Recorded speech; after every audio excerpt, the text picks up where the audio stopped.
Oh yeah, it's another jam-packed video. So got lots of stuff, lots of headlines, and I'm going to deal with a little bit more about Brad Parscale and the Project Veritas video and just oodles of stuff here. So stick with me, folks, and I'll be right back.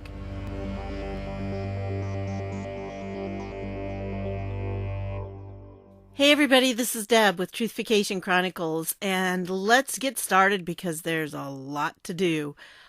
First of all, I wanted to touch base on this one because they released the body cam of one of the police officers in the Brad Parscale arrest. You gotta see this, guys. This is an article about it from the National File, and there's a picture of it, but here's the actual body cam, and I wanted to show you.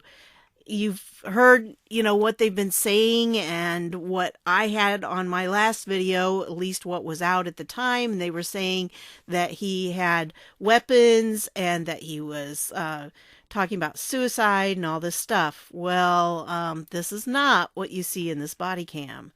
And the footage of Brad Parscale has been leaked, and it counters every allegation made by the fake news. He had no weapons. He got into an argument with his wife. Then they had him involuntarily committed, claiming he was suicidal. So watch this, folks. Yo.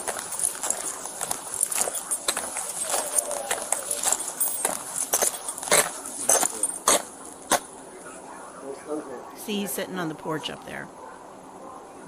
He has no weapons. Okay, come out here. That's fine. I'm your friend. All right, relax. What's up? Okay. What's going on? She fucking... Just stand in the shade. Okay, don't do this. I'm not doing anything. Relax. What happened? So, she started saying all this shit. Hey, get on the ground, man. Get on the ground. Get on the ground. Get on the ground, man. Jesus. I didn't do anything.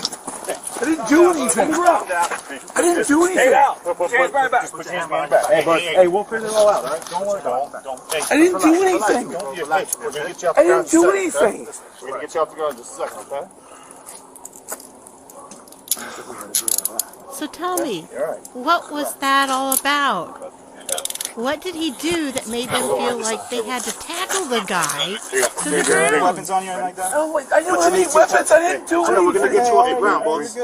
Bring your knees. Okay. You're okay. Ready? Help us out. We're going to pick you up, all right? One is your legs. Okay, yes, I'll get up. Yeah, ready? 1, 2. Okay, good. I didn't do anything. I mean, is that something or what? And somebody down here says gang stalking is an umbrella term describing a series of techniques utilized by a group to instill mental instability within a victim with the intent to discredit, sabotage, harass, extort, and even drive a victim to suicide. A victim of gang stalking can have their reputation, credibility, careers, relationships, and entire life put into ruins. I mean, that does sound like what it is. Oh, that just kind of blows the narrative out of the water, doesn't it? Yeah, definitely you need to see this and you need to pass this around to people that are asking you, because I think something's very, very fishy there. So we're going to have to find out what happens, but there was no reason to tackle him. I mean, he was being very cooperative and everything. He was trying to show he had no weapons or anything. So, yeah, they didn't have to do that. Well, I wanted to show you this one too because Richard Grenell has seen all the documents that we wish we could see, right? He saw everything and he's not happy about this. So this is what he Yes, said. the people who were looking at the information in full recommended that they stop it. This should have been stopped. And let me also be very clear. The FBI is not the only agency that had red flags and that had individuals stepping forward to say, this is baloney. And those other agencies should come forward and declassify the documents that they are hell-bent on not releasing. And I don't want to go any further, but I'm getting to the point where I'm getting really impatient with those individual agencies that know exactly what I'm talking about, that know exactly what documents they need to release. They've been called upon to do it, and they're playing games. This is not good for transparency. Are these intelligence agencies? Yes. Transparency is not political. I don't care if it's a week before the election, a week after the election, or a year before the election. We shouldn't be thinking about election time. We should be thinking about transparency. And this is a system inside Washington that knows how to protect its own and knows how to go after people who raise their voice. I think that it's very important for people to understand right now, we need to have an outsider continuing to push this system in Washington, because we see every day how they are weaponizing government against their political enemies.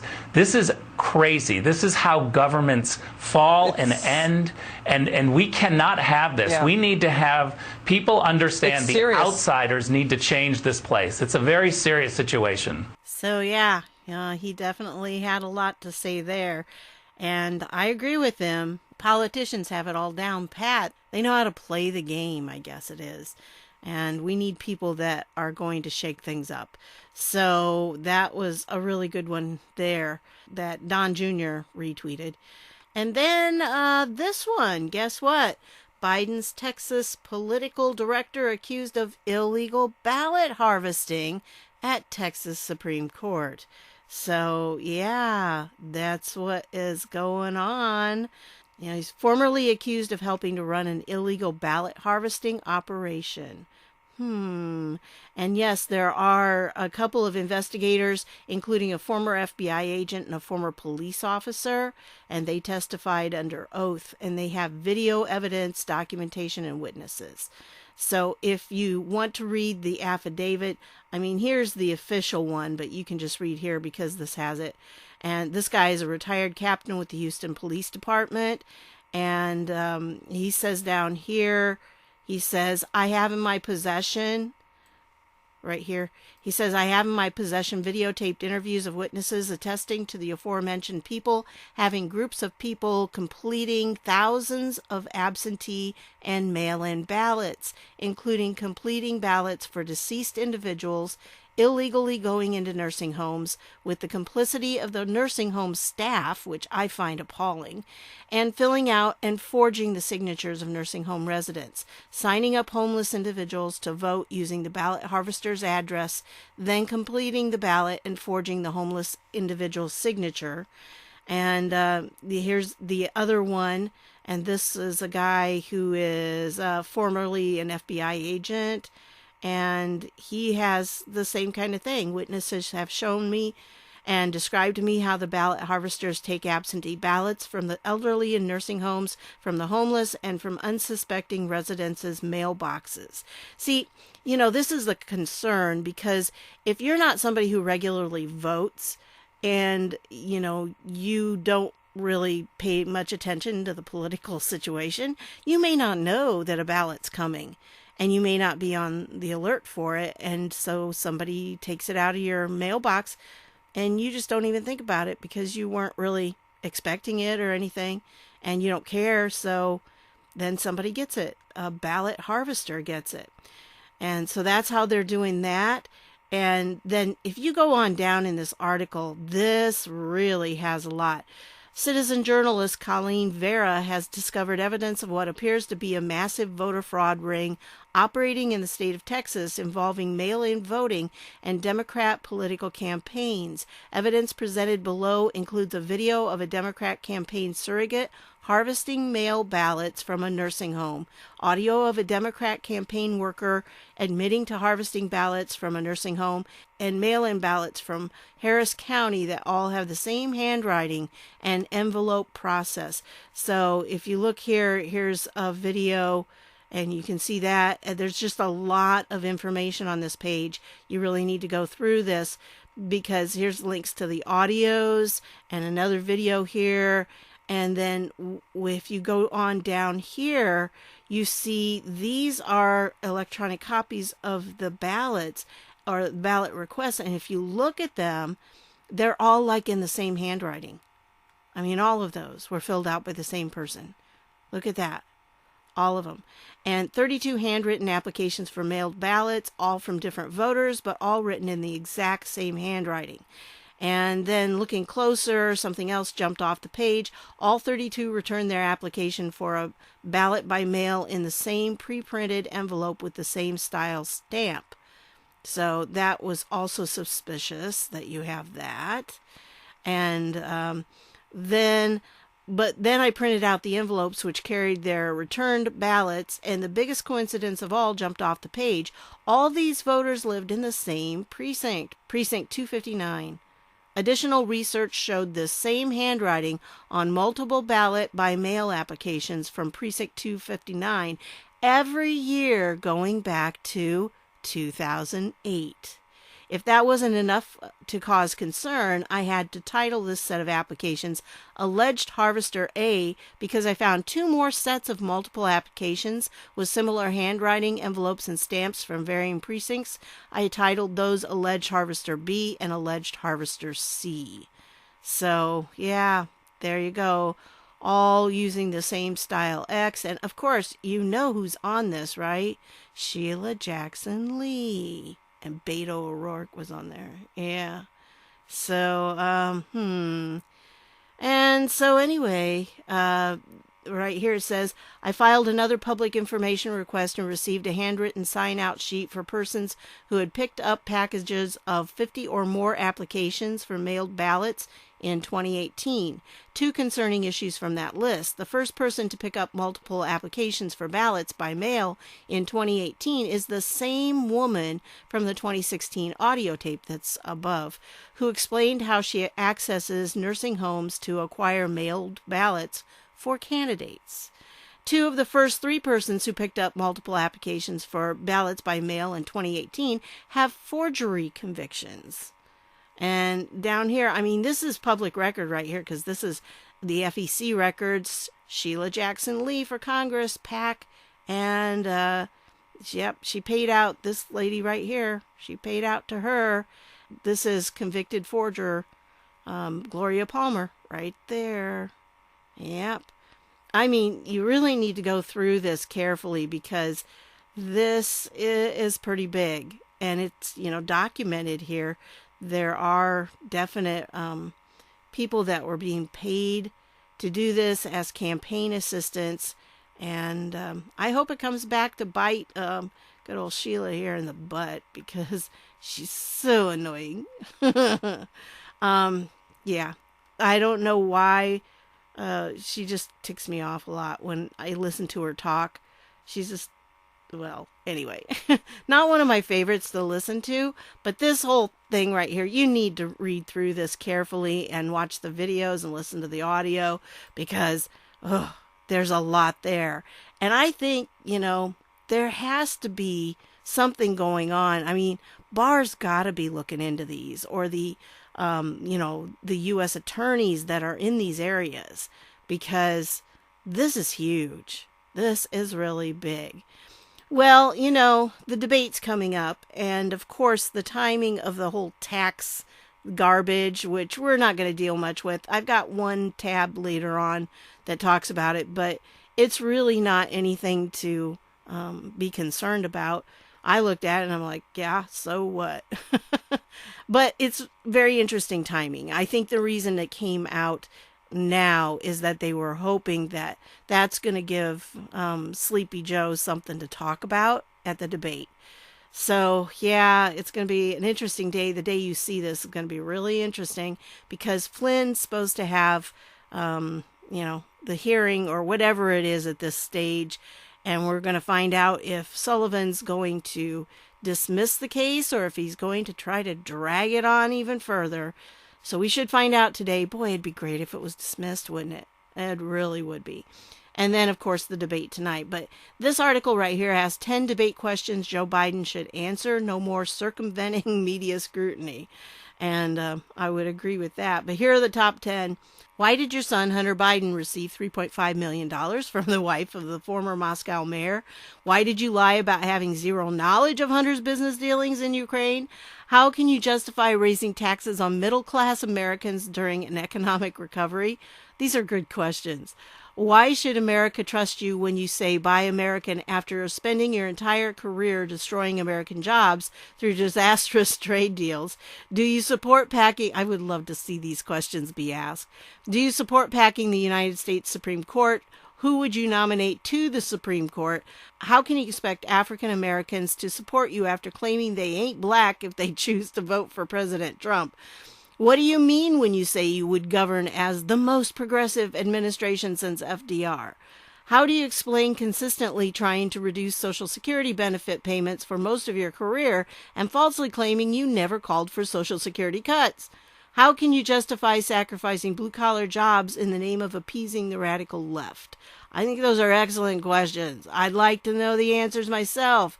It's going to be interesting to see what happens, Chris Wallace sometimes, he can sometimes be a real jerk, and quite often he's a jerk to everybody. So I hope that's the situation. I mean, if he's going to be, just annoying, let him be annoying to both. As long as he's equally annoying to both sides, I don't have a problem with that. But if he's just going to target Trump and give Biden softball questions, then he's going to be in big doo, I think. Okay, well, Mr. 17, talked about this. And for those of you who have followed my channel before, you may remember a video called Mr. 17 Goes to Washington. And I talked about this bill. No, folks, they're not the same bill. It's not a bill, it's a resolution. But they're close. I mean, it's pretty much the same thing. Put out by the same person here, Tom Malinowski. And he's the main person on both of them. So Tom's got this axe to grind here. He's not real thrilled. This is the original one. It came out in August 25th. And then this is the revised one. And it came out on September 25th. So a month later. And this one he actually is going to be sending to more than just the judiciary. The original was only going to go to the Committee on the Judiciary. But this one not only goes to them, but also goes to the House Intel, and for a period to be subsequently determined by the Speaker in each case for consideration of such provisions as fall within the jurisdiction of the committee concerned. So I'm not real sure about this. It sounds, I went through the text of it. It's not very different. It's pretty much the same thing, but he does have more sponsors on this new version. And, Riggleman was with him on the original, but these people are new and I don't know any of them. But, he goes through and there's just some wording changes and a couple things were added or, just kind of moved around a little bit and said differently. And I'll try to point out what was added. Let's see. Right here. The original says from questioning the Kennedy assassination. And on this one, they took out the Kennedy assassination and changed it to September 11th terrorist attacks. So I thought that was an interesting change. I think it's because there are a lot of people who question the Kennedy assassination because the story that came out was not necessarily equal to the facts as people saw them. So it was really interesting. And then, they're trying to still leave in that alien landings, denying the safety of vaccines. And that's in both of them here. So then really some of it, like here, he just talks about the FBI. This is the first one. And then in the updated one, they actually say Federal Bureau of Investigation. So they made it a little more official. They polished it up a tad on some of it. But all this is still the same. Down here, and it's just like here they just reworded according to the Combating Terrorism Center at the United States Military Academy at West Point, and the original was just a little wordier on that down here. So just kind of had it, little extra words, and they just a little differently to tighten it up a little bit. But really the only thing else that was major, like some punctuation was different. Oh, and here they added this paragraph right here. Whereas our nation's polarization is further accentuated by others from the far left to the far right, promoting extreme ideologies and anti-government conspiracy theories, hijacking legitimate, peaceful protests. I thought that was an interesting one. And encouraging followers to damage, deface, or vandalize local, state, and federal government properties and to attack law enforcement. So are they trying to pin that on the Anons? I mean, when I was reading that, it's like, wait a minute. I know they say up here far left to the far right, but it just seems like they're trying to say, you know, the Anons are responsible for damage and defacing and vandalizing things and attacking law enforcement. That's not us. We don't do that. Not at all. Well, anyway, the resolution is added just a little bit more. This one had 3 things that it had, and this one has 5. So they did add, let's see, which ones did they add? They added this one right here, encourages the intelligence community to uncover any foreign support, assistance, or online amplification QAnon receives, as well as any QAnon affiliations, coordination, and contacts with foreign extremist organizations or groups espousing violence. Again, I think they're trying to pin violence on us. Just don't know. I don't get this. Oh, and then this number 2, condemns all other groups and ideologies from the far left to the far right that contribute to the spread of unfounded conspiracy theories and that encourage Americans to destroy public and private property and attack law enforcement officers. So why doesn't this say Antifa or Black Lives Matter? Huh? Because they're the ones that are destroying public and private property and attacking law enforcement officers. We are not. So anyway, those are the changes that are in there. I just think that this one takes it a little step further and tries to equate us with the violence. And now, just a word on this, where the FBI, you know, there's that memo out there that supposedly calls QAnon people, you know, equates them with terrorist organizations, and in this thing too. But if you read this document, and we've talked about this before, that document, the source for information on QAnon is Media Matters. So you can disregard everything because they are just a little hate group. They hate anything conservative. So, of course, they're going to say something negative about us. But anyway, I want you also to remember that there is this FBI memo out there from the Phoenix office. And you just got to remember that the Phoenix office wasn't doing a very good job when it came to human trafficking, because that was the location of the Backpage website owners. I mean, that's where they were running it out of. And yet they let it go for years and years and years and didn't stop it until, well, it was April 6th of 2018 when it was seized by the FBI. So you got to kind of wonder how it was going on for so long if the Phoenix FBI office was doing its job. So anyway, I just thought I'd bring that up to you. And so that's what's going on there. And not a lot of difference, but it does appear that the additions in this are to try to paint us as violent and destructive and everything. So just thought I'd share that with you. Well, Mark Levin had this out about the New York Times, and I thought this was kind of an interesting thread. He says, the New York Times Corporation, I want to remind you that the New York Times Corporation no more cares about the survival of this republic than it cared about the Holocaust and Stalin's slaughter of Ukrainians. It is a diabolical corporate media operation.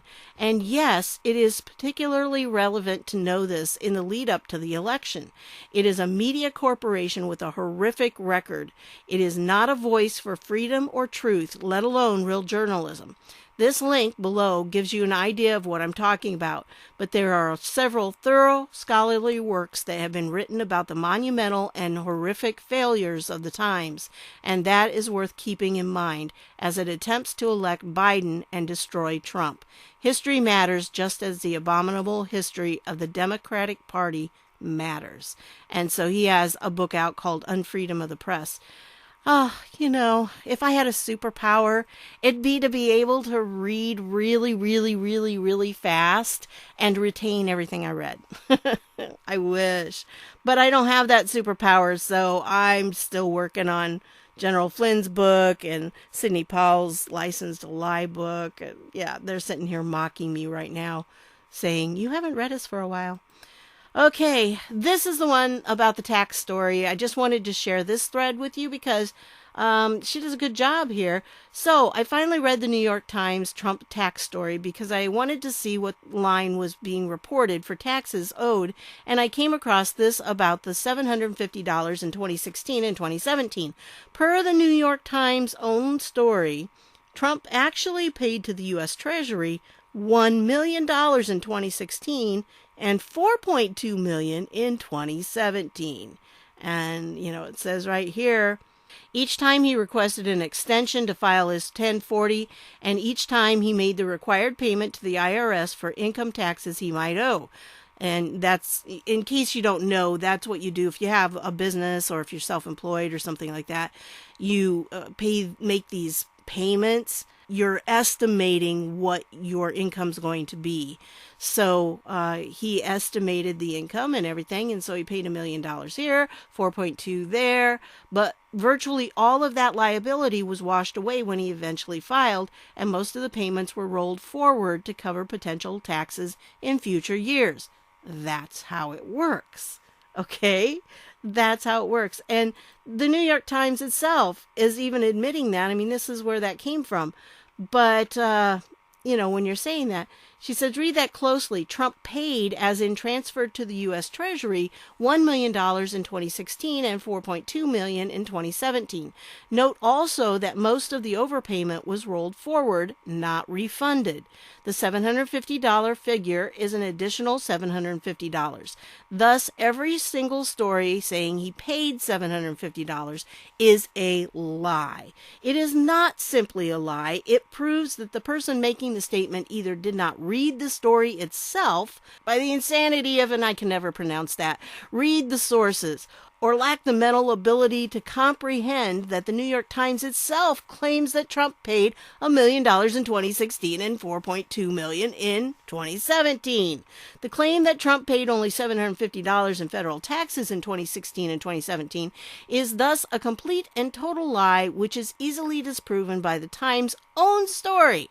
I mind when people lie. I mind more when people lie to me about something I can disprove in minutes.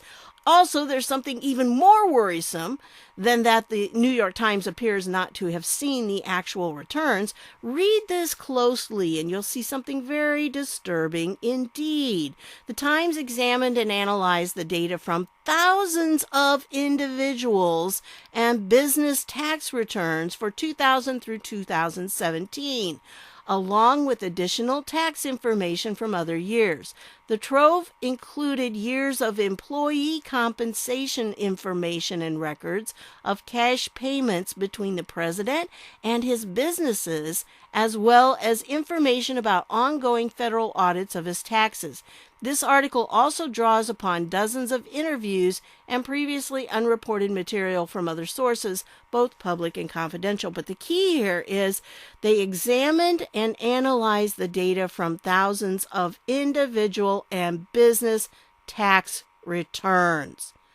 Now, how did they do that? Did you see it? The years of employee compensation. So the New York Times was given compensation information for people who are not Donald Trump. And somehow all these business and, individual returns and everything that they got, yeah, that right there should make everyone spit fire from their eyes. What right does the New York Times have to employee compensation? You want to claim Trump is fair game since he's president? Fine, whatever. But what people who worked for him made in the decades when he wasn't a politician is fair. How? Riddle me that, and you better spin so hard the earth rotates backwards.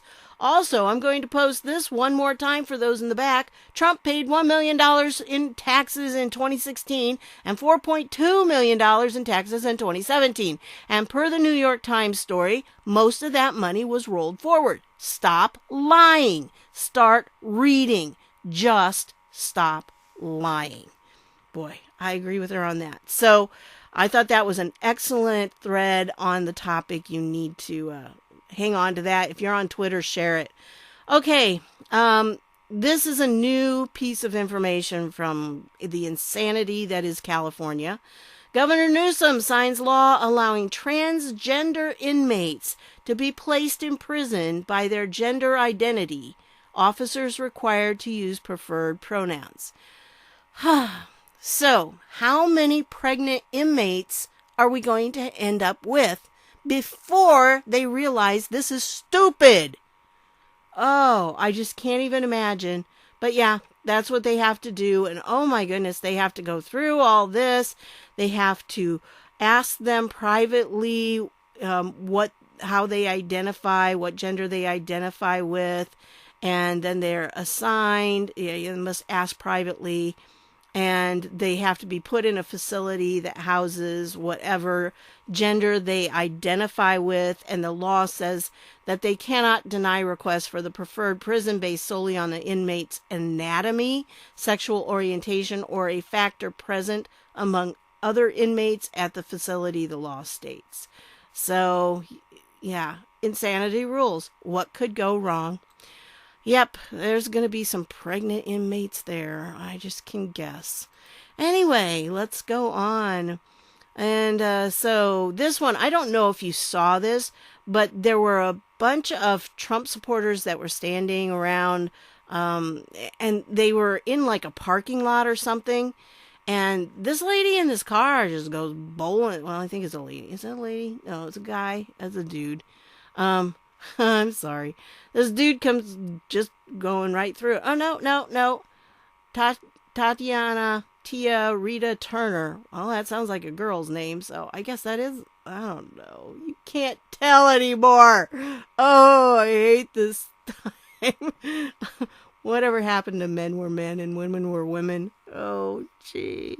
Anyway, so, yeah, they have, I mean, this is probably the video of it. It's kind of violent, so I don't want to show it. But, yeah, just kind of, they were standing there in this parking lot, and she came through and her wounded a couple people. They had to be taken to the hospital.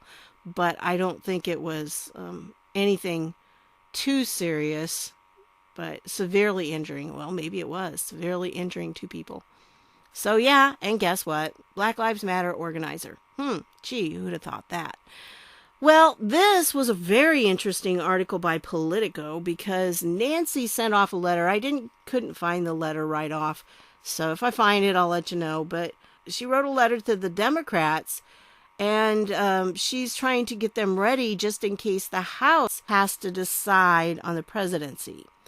All right, now here's the deal.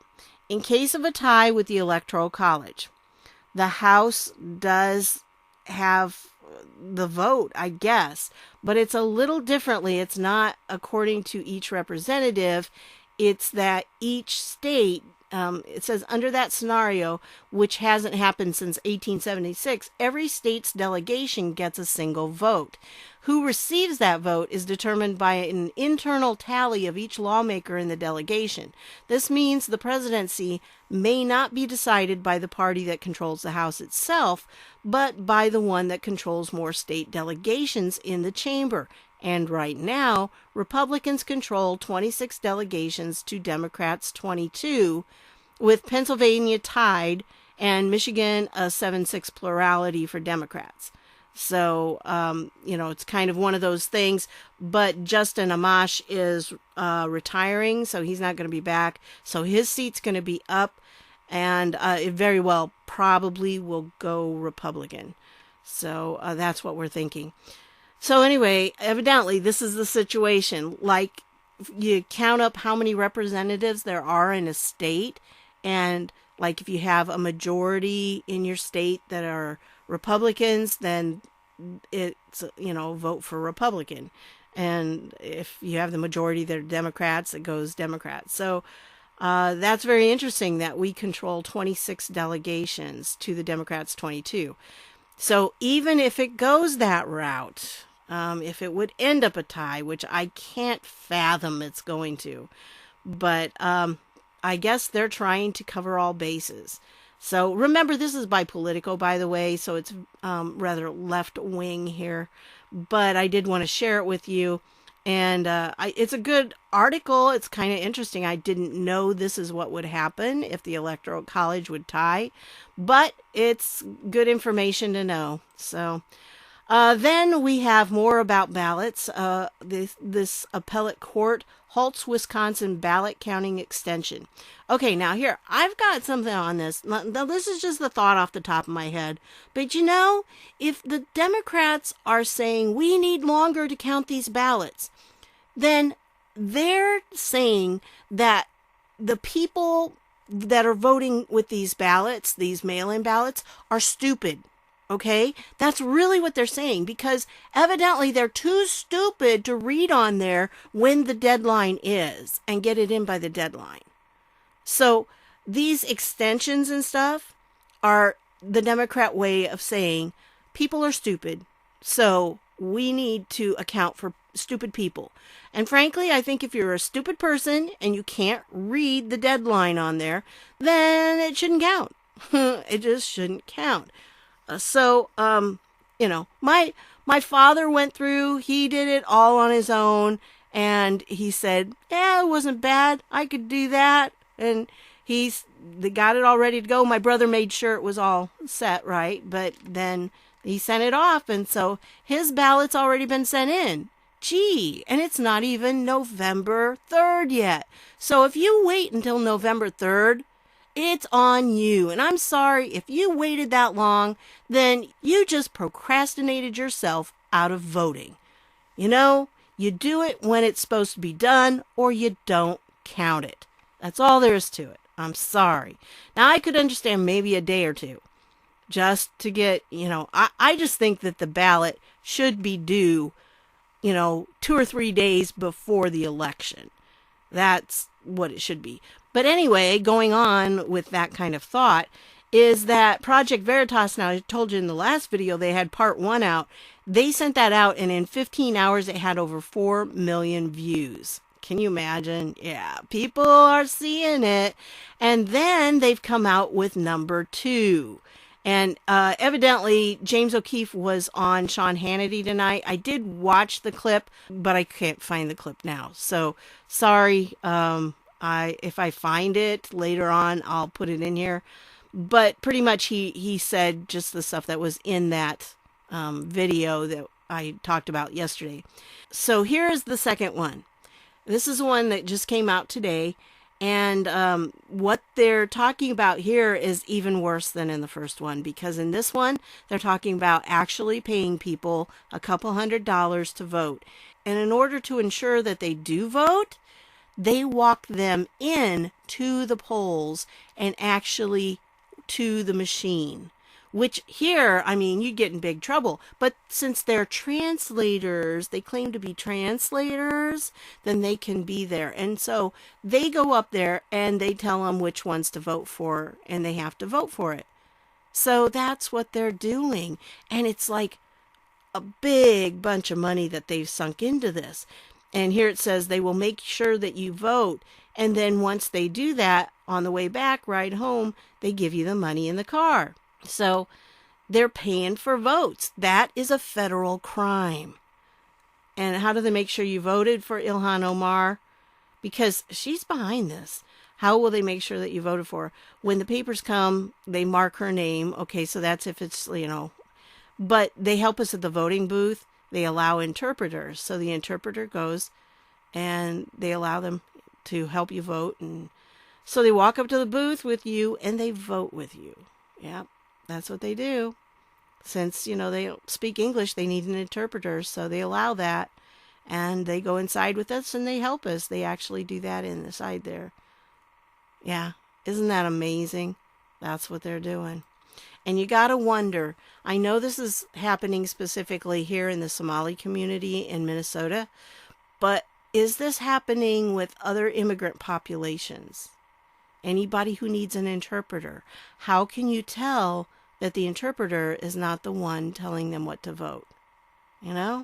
Because a lot of people, being a foreign language teacher, okay, world language teacher is the proper way to say it now, but hey, foreign language teacher, there are a lot of people in this country who don't speak Spanish or French.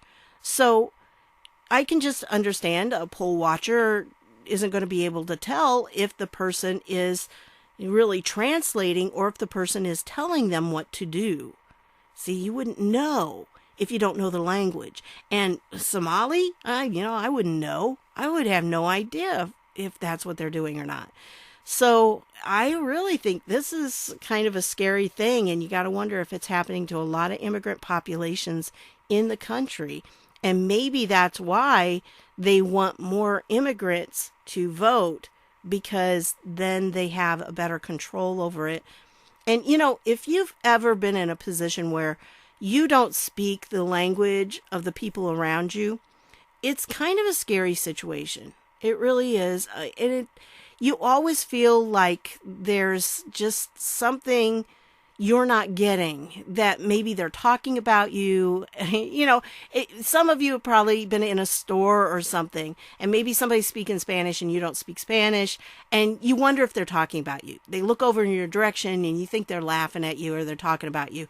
It's human nature to feel that way. Okay, it really is. But the chances are that they don't care about you. They're not paying attention to you, unless you look really stupid, and then maybe they are. But, it's just one of those things that we tend to think, when people are talking in another language around us, we tend to be a little paranoid and think they're talking about us. So I can understand how some of these people who want to vote, they may not be too sure about it. Even if they are legal, they may not have really good grasp of English, even though they're supposed to know some.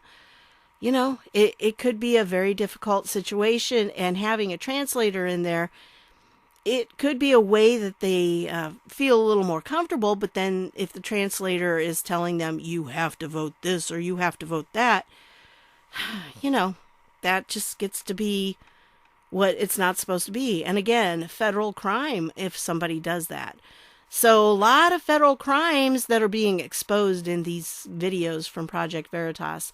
So I'll leave the link down below so you can get these, And then this is just a little bit of a refresher on the TIP, which was the Transition Integrity Project that we talked about, a long time ago. My first live stream on 9/11. That's what it was. And this guy right here, Raheem Kassam, who is the editor-in-chief of the National Pulse, he says, this is cute. TIP is running away from their own work now because I rumbled them early. Still some basic factual errors in there that author Matt Schuham could have avoided embarrassment over by reaching out like we did with TIP. Shame he doesn't operate basic journalistic standards. So this was the article he was talking about, how the right branded a mock election exercises a dry run for a lefty coup. Okay, folks, you read it with me. That's what it was. It was their playbook, and they put it out there. They were stupid enough to put it out there. These people are stupid. They really are. But now this Matt Schuham is blaming Raheem Kassam for saying that because, well, that's not what it was. It was just a tabletop election simulation that we did. No, it's not. You go through it and they're playing it out. So it was really interesting here. Yeah, and in reality, TIP was basically Dungeons and Dragons for stressed out Beltway types. Yes, it was, but unfortunately, a lot of them are taking it very seriously. And the people that were playing it, I think, believed that what their conclusions were accurate, and they weren't. But anyway, here's the original article in case you want to read. This was his response to it, to what this guy said here, this accusation.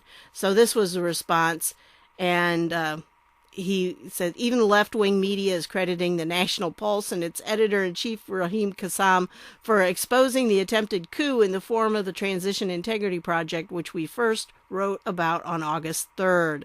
So, but this one right here gives the link, George Soros lawyer and Chinese Communist Party linked activists.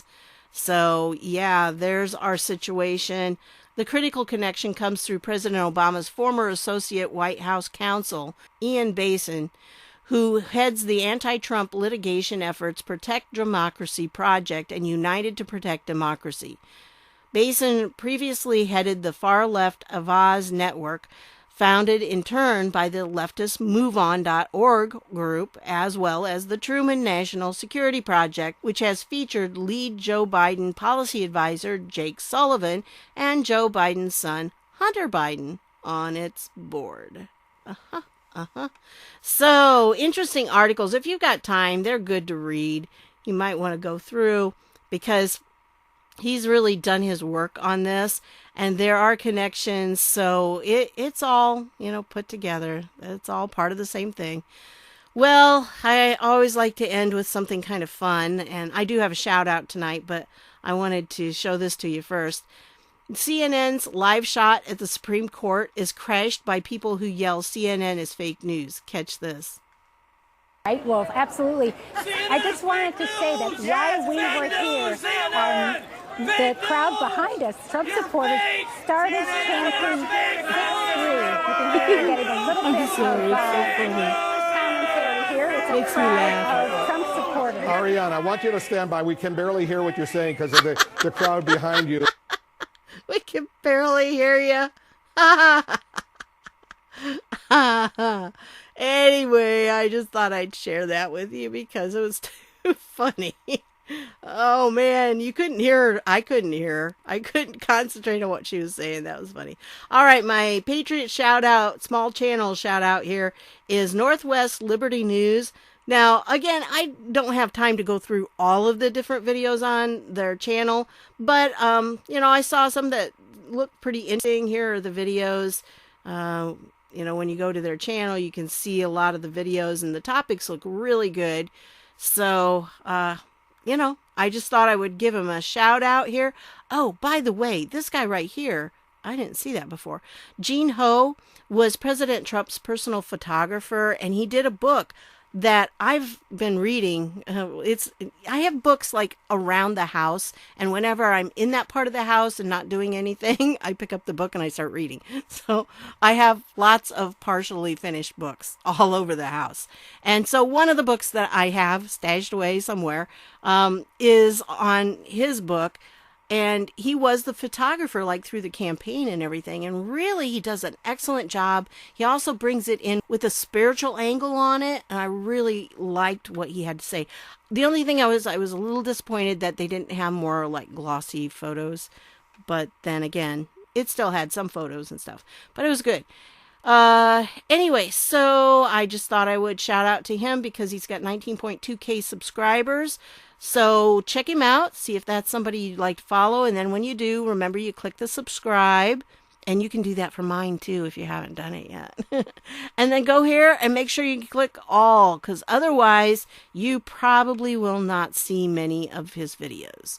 So you need to do that so you get them in your feed too. All right? So that's what I've got for you on this one. I want to thank you for stopping by, and I'll see y'all later.